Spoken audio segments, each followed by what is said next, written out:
या मालिकेच्या आजच्या भागात आपण पाहणार आहोत मंदिरात जाण्यासाठी अहिल्या तिच्या गाडीजवळ येते, पण तिच्या लक्षात येतं की ती तिची पर्स तिच्या रूममध्येच विसरली आहे. त्यामुळे मग ती पुन्हा बंगल्यात जाते आणि ती आतमध्ये गेल्यावर आदित्य धावतच मारुतीजवळ येतो आणि तो रडतच त्याच्या पुढे मान खाली घालून उभा राहतो. त्यामुळे मारुती त्याला विचारू लागतो की आदित्य सर, काय झालंय? जेव्हा तुम्ही लहान होता ना आणि काहीतरी चूक करायचात ना, तेव्हासुद्धा तुम्ही असेच खाली मान घालून माझ्यासमोर उभे राहायचात, पण आता नेमकं काय झालंय? आणि त्यावर आदित्य रडतच म्हणतो की मामा, माझ्या हातून खूप मोठी चूक झाली आहे. मी आईच्या विरोधात जायला नको होतं आणि आता ना मी तिच्याशी कसं बोलू मला कळत नाहीये, कारण ती तर माझ्याकडे बघायला सुद्धा तयार नाहीये. मी काय करू सांगा ना तुम्ही? आणि त्यावर मारुती म्हणतो की आदित्य सर, आता मी काय सांगणार, मी तुमच्या पुढे खूप लहान आहे. मात्र आदित्य म्हणत असतो की नाही मामा, तुम्ही माझ्या पुढे लहान नाही तर मनाने खूप मोठे आहात. प्लीज मला काहीतरी मदत करा. तर मारुती विचारत असतो की सांगा आदित्य बाबा, मी तुम्हाला काय मदत करू? आणि मग आदित्य त्याचा प्लॅन मारुतीला सांगतो. तितक्यात मग अहिल्या तिची पर्स घेऊन त्या ठिकाणी येते आणि ती मारुतीला म्हणते की चल मारुती, आणि मग ते मंदिरात जाण्यासाठी निघतात. दुसरीकडे पारू तिच्या घरी जाते तर मारुती घरातच असतो. पारू त्याला विचारत असते की बा, तू आज कामावर गेला नाहीस का? देवयाई तर मंदिरात गेल्यात ना, मग त्यांच्यासोबत कोण आहे? आणि त्यावेळी मारुती रागातच म्हणतो की त्याची काळजी तू करू नको, तुझ्या देवयाईंसोबत विश्वासू आणि एकदम योग्य अशी व्यक्ती आहे. आणि ते ऐकून पारू म्हणते की ठीक आहे, आणि ती तिच्या कामासाठी निघून जाते. तर दुसरीकडे मारुतीच्या जागी आदित्यच असतो आणि तो अहिल्याकडे रडतच पाहत असतो. अहिल्याला मात्र या गोष्टीची कल्पना देखील नसते. तिला सतत तिने आदित्यसोबत घालवलेले क्षण आठवत असतात आणि आदित्य आता आपल्याला आई म्हणतही नाही, या गोष्टीचा तिला खूप त्रास होत असतो आणि ती रडत असते. आणि तिचा चेहरा आदित्यही आरशात बघत असतो आणि रडत असतो. त्यानंतर मग ते दोघेजण मंदिरात पोहोचतात. अहिल्या गाडीतून खाली उतरत असताना आदित्य त्याचा चेहरा लपवतो आणि मग त्यानंतर अहिल्या मंदिरात जाते. तर आदित्य बघत असतो की ज्या ठिकाणी अहिल्याने तिची चप्पल काढून ठेवली आहे, त्याच ठिकाणी एका दुसऱ्या बाईने सुद्धा चप्पल काढून ठेवलेली असते. आणि ते बघून आदित्य लगेच गाडीमधून खाली उतरतो आणि त्या बाईची चप्पल बाजूला करून अहिल्याची चप्पल हातात घेतो. तो त्या चप्पलेकडे बघत म्हणत असतो की माझ्या आईची चप्पल अशी कोणाच्याही पायदळी येता कामा नये. आणि तो स्वतःच्या हाताने ती चप्पल व्यवस्थितपणे साफ करतो आणि बाजूला ठेवून देतो. दुसरीकडे अहिल्या मंदिरात जाते, देवीचा आशीर्वाद घेते. तर गुरुजी तिला विचारत असतात की अहिल्यादेवी, काय झालं? आज तुम्ही येण्याच्या आधी कळवलं नाही. आणि त्यावेळी अहिल्या म्हणते की काही नाही गुरुजी, मन अशांत होतं, त्यामुळे असं वाटलं की देवळात जावं, तेवढंच मनाला बरं वाटेल. तर गुरुजी म्हणत असतात की मन काय आपल्यापासून वेगळं नसतं, तुम्ही थांबा इथे, तुम्हाला नक्की बरं वाटेल. आणि मग त्यानंतर ते अहिल्याला सांगतात की आजचा अभिषेक तुम्हीच करा आणि मग त्यानंतर आपण आरती करूयात. त्यावर अहिल्या म्हणते की ठीक आहे, मी अभिषेकासाठी लागणारी फुलं घेऊन येते. आणि मग ती बाहेर येते. बाहेर आल्यावर ती फुलांच्या दुकानात जाते. मात्र तिच्या लक्षात येतं की पर्स ती गाडीमध्येच विसरली आहे. त्यामुळे मग ती लगेच मारुतीला कॉल करते. तर इकडे घरी मारुती अहिल्याचा फोन येत आहे हे बघून खूपच घाबरतो आणि तो कॉल कट करतो. तो विचार करत असतो की अहिल्या मॅडम मला का फोन करत असतील, तिकडे देवळात काही गडबड तर झाली नसेल ना. तर इकडे अहिल्याला सुद्धा आश्चर्य वाटत असतं की मारुती कॉल का नाही रिसीव करत आहे. तर मारुती लगेच आदित्यला कॉल करतो आणि त्याला विचारतो की आदित्य बाबा, तिकडे सगळं ठीक आहे ना? कारण अहिल्या मॅडम मला फोन करत होत्या.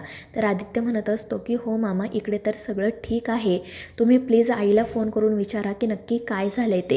त्यामुळे मग मारुती पुन्हा अहिल्याला फोन करतो. तर अहिल्या त्याला सांगते की अरे, मला फुलं विकत घ्यायची आहेत, पण पर्स गाडीतच राहिली आहे, तू पटकन पर्स घेऊन ये. आणि त्यावर मारुती म्हणतो की ठीक आहे, मी येतोच. आणि तो फोन ठेवून देतो आणि लगेच आदित्यला हा निरोप देतो. आदित्य विचारात पडतो की आता अहिल्याची पर्स तिला कशी नेऊन द्यायची. आणि मग त्यानंतर बराच वेळ झाला तरीही मारुती येत नाही म्हटल्यावर अहिल्या स्वतःच गाडीजवळ जाते. पण त्या ठिकाणी मारुती नाही हे बघून तिला आश्चर्य वाटतं. ती आजूबाजूच्या लोकांना विचारते की इथे कोणी ड्रायव्हर होते का? आणि त्यावर ते लोक सांगतात की हो, ते आत्ताच मंदिरात गेलेत. त्यामुळे मग अहिल्या पुन्हा मंदिरात जाते. तर आदित्य फुलाच्या दुकानात असतो आणि तो फुलं विकत घेत असतो. मात्र त्याच्याकडे कॅश नसते आणि ती फुलांच्या दुकानातली बाई ऑनलाईन पेमेंट घ्यायला तयार नसते. त्यामुळे आदित्यला काय करावं हे कळत नाही आणि तितक्यात पारू त्या ठिकाणी येते आणि त्या फुलांचे पैसे देते. कारण तिने मारुतीचं फोनवरील बोलणं चोरून ऐकलेलं असतं. आणि मग ती आदित्यला विचारते की आदित्य सर हे काय करताय तुम्ही आणि असे कपडे का घातलेत. आणि त्यावर तो रडतच म्हणतो की पारू मला ना आईची खूप आठवण येत होती. मला तिच्यासोबत वेळ घालवायचा होता पण ती तर माझ्याकडे बघायलाही तयार नाही.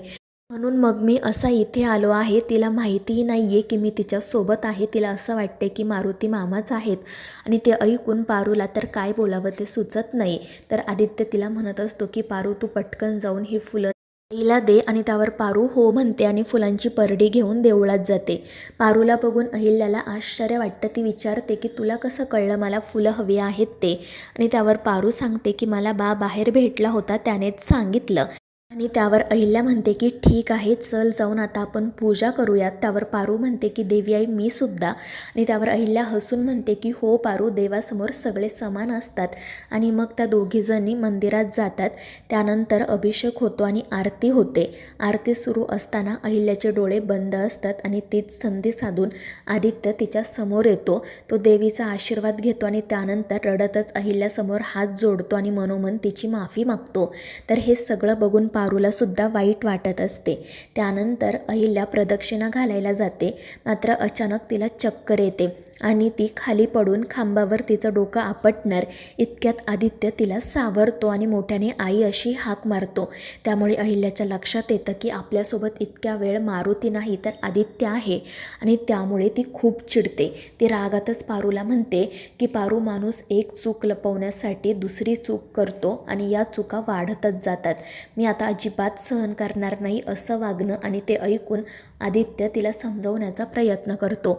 मात्र अहिल्या खूप चिडलेली असते. ती पारूला सुद्धा म्हणते की तुला तर याबद्दल माहितीच असणार ना. तुम्ही सगळ्यांनी मिळून माझा विश्वासघात करायचं ठरवलं आहे का. पण आता मी ना कोणालाही माफ करणार नाही. प्रत्येकाला त्याच्या कर्माची शिक्षा मिळणारच. आणि ती रागातच मंदिरातून बाहेर येते. आदित्य पारू तिला समजवण्याचा खूप प्रयत्न करत असतात पण ती त्या दोघांकडे बघतही नाही बोलतही नाही आणि सरळ रिक्षाने घरी निघून जाते. आदित्य तिला थांबवण्याचा प्रयत्न करत असतो पण काहीच उपयोग होत नाही. आणि अहिल्याच्या अशा वागण्यामुळे आदित्य तर पूर्णपणे खचूनच जातो आणि त्याची अवस्था बघून पारूलाही वाईट वाटतं. दुसरीकडे मारुती त्याच्या घरात अस्वस्थपणे फेऱ्या मारत असतो. तिकडे देवळात सगळं ठीक तर असेल ना. आदित्य बाबांचं आणि अहिल्या मॅडमचं बोलणं तर झालं असेल ना असे अनेक प्रश्न त्याला पडलेले असतात. आणि तितक्यात पारू त्या ठिकाणी येते. तिला घाबरलेलं बघून मारुती विचारतो की काय गं काय झालं. आणि त्यावर पारू खाली मान घालूनच सांगते की बा तिकडे देवळात.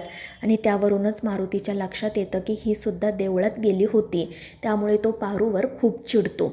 तर मित्रांनो या मालिकेच्या पुढील भागांमध्ये आपण पाहणार आहोत अनुष्का एका पेढ्यामध्ये विष मिक्स करते आणि मग तो पेढा घेऊन प्रीतमकडे जाते. ती प्रीतमला म्हणत असते की प्रसादाला कधी नाही म्हणू नये.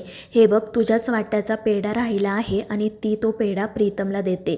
पण त्यानंतर जेव्हा प्रीतम तो पेढा खातो तेव्हा त्याला खूप अस्वस्थ वाटू लागते आणि तो चक्कर येऊन खाली पडतो. तर मित्रांनो या मालिकेच्या पुढील भागांच्या अपडेट्ससाठी आपल्या चॅनेलला सबस्क्राईब करा.